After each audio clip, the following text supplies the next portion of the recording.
Hello beautiful people, welcome to Arifa life and living. ఈ రోజు మన వీడియో వచ్చేసి ఒక cooking recipe. Let's make quick pav bhaji in my style. దీనికోసం కావాల్సిన వెజిటేబుల్స్ అన్ని తీసుకొని నీట్గా పీల్ చేసుకొని బాగా వాష్ చేసుకొని స్మాల్ పీసెస్గా కట్ చేసుకుంటున్నాను. నేను ఇక్కడ onion, chilli, carrot, capsicum, potato, beetroot, tomato ఇవన్నీ స్మాల్ పీసెస్గా కట్ చేసి పెట్టుకున్నాను. స్టవ్ ఫ్లేమ్ ఆన్ చేసి కుక్కర్ పెట్టుకొని 1 tablespoon of butter and 1 teaspoon of oil వేసుకొని హీట్ అయ్యాక నేను ఆల్రెడీ కట్ చేసుకున్న ఆనియన్స్ అండ్ చిల్లీస్ వేసి ఒక 2 మినిట్స్ వరకు దీన్ని ఫ్రై చేసుకుంటాను. నేను జీరా యాడ్ చేయడం మర్చిపోయాను, సో 1/2 టీ స్పూన్ వరకు నేను జీరా యాడ్ చేస్తున్నాను. అవి కూడా వేసి బాగా ఫ్రై చేసుకుంటున్నాను. ఇది 2 మినిట్స్ వరకు ఫ్రై అయ్యాక నేను 1 teaspoon of ginger garlic paste వేస్తున్నాను. ఇది కూడా మనకి రా స్మెల్ పోయినంత వరకు ఫ్రై చేసేస్తాను. నెక్స్ట్ ఇప్పుడు మనం బిఫోర్గా కట్ చేసుకున్న వెజిటేబుల్స్ అన్నీ వేసుకొని ఒక 2 to 3 మినిట్స్ వరకు దీన్ని బాగా ఫ్రై చేసుకోవాలి, కొంచెం మీడియం ఫ్లేమ్లో. అయితే ఈ రెసిపీ డిన్నర్ కోసం చేస్తున్నాను. మీలో ఎంతమంది డిన్నర్ కోసం పావ్ భాజీ ప్రిఫర్ చేస్తారు? మినిట్స్ అయిపోయింది. 2 మినిట్స్ తర్వాత 1/2 teaspoon of turmeric and 1 teaspoon of chilli powder and టేస్ట్కి సరిపడా సాల్ట్ వేసి ఒక 1 మినిట్ వరకు దీన్ని బాగా ఫ్రై చేయాలి. ఇప్పుడు వెజిటేబుల్సే కాదు, ఇంకా మనం చాలా వెజిటేబుల్స్ యాడ్ చేయొచ్చు. క్యాలీఫ్లవర్ అండ్ పీస్, నేను పీస్ కూడా యాడ్ చేశాను, బట్ ఆ క్లిప్ షూట్ చేయడం మర్చిపోయాను. మినిట్ తర్వాత ఫ్రై అయ్యాక 1 గ్లాస్ ఆఫ్ వాటర్ వేసి 5 విజిల్స్ వరకు కుక్కర్ పెట్టేశాను. విజిల్స్ అయితే కంప్లీట్ అయిపోయి ఇప్పుడు దీన్ని బాగా స్మాష్ చేయాలి. వెజిటేబుల్స్ అన్ని పీసెస్గా కనిపించకుండా స్మాషెస్తో బాగా స్మాష్ చేసుకోవాలి.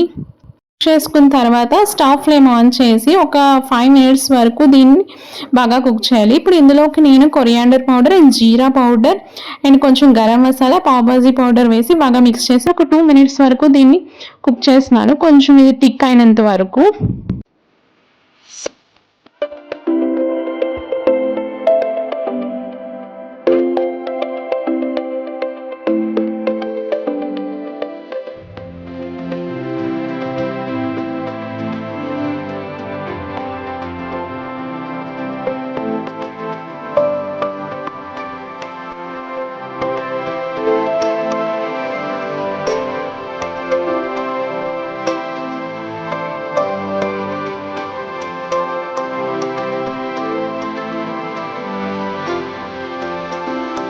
ఫైవ్ మినిట్స్ అయితే అయిపోయింది, ఆల్మోస్ట్ కొంచెం థిక్ కూడా అయింది. ఇంకా ఫైనల్గా ఫైన్గా చాప్ చేసిన కొరియాండర్ యాడ్ చేసి బాగా మిక్స్ చేసి ఇంకా స్టవ్ ఆఫ్ చేసేసుకోవడమే.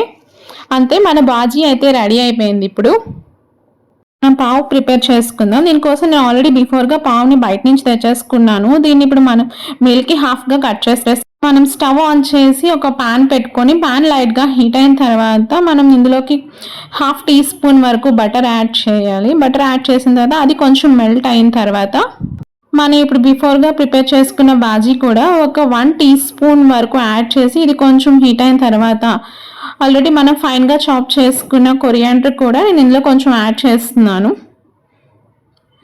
ఇది కొంచెం కుక్ అయిన తర్వాత మనం ఇప్పుడు ఆల్రెడీ కట్ చేసుకున్న పావుని ఇందులో బోత్ సైడ్స్ రోస్ట్ చేసుకోవడమే. నేను ఇప్పుడు ఈ పావుని బోత్ సైడ్స్ బాగా రోస్ట్ చేస్తున్నాను. రోస్ట్ అయిన తర్వాత ఇంకా సర్వింగ్ బౌల్లోకి తీసుకొని నీట్గా సర్వ్ చేసుకొని ఇంకా ఎంజాయ్ చేయడమే. అంతే, మన easy pav bhaji recipe. If you anyone like this video, please hit the like button. Don't forget to subscribe and please support me for more videos.